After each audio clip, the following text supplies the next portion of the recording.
tout seul. Bienvenue sur Radio Tout Seul parce que... Attends. Tu veux pas faire autre chose? C'est-à-dire changer de format? Tu veux que je filme à la verticale? Mais non, modifier le fil conducteur de ce qu'on raconte. Ouais, carrément. T'as une idée? Ouais, j'ai une idée.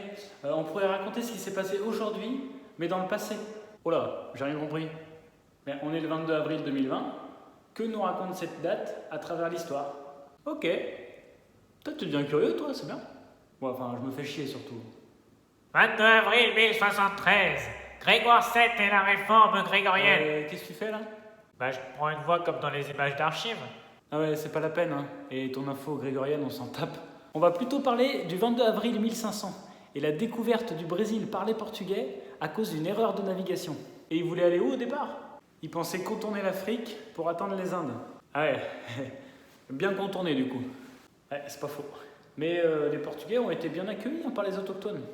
Et ils ont même eu en cadeau des plumes d'oiseaux exotiques et du brésilé.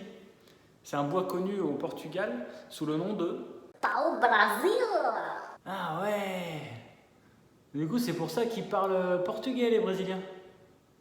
Ouais, c'est une autre histoire. Vas-y, balance. Le 22 avril 1637, il y a eu une révolte des croquants en France. C'est quoi ça? C'est un pays de l'Union européenne.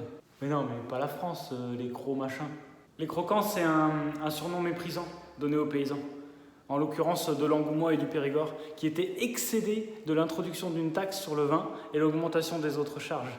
Alors pour gérer le bretzel, l'armée est intervenue, a montré qui était le plus fort et a amnistié la plupart des paysans. Il fallait bien des hommes pour combattre les Espagnols à l'époque. Donc si je résume, les mecs avaient le couteau sous la gorge et comme réponse, ils se sont fait charger la gueule avec des LBD 40. Ouais, enfin un gros charge quand même, hein. Les chefs des croquants ont été condamnés à mort, au bannissement ou aux galères. Ah ouais. Une dernière info peut-être? Oui, tout à fait. On notera aussi la naissance d'une très grande dame, une infirmière de guerre née le 22 avril 1987, qui combattit le terrible virus du Covid-19 lors de la pandémie de 2020.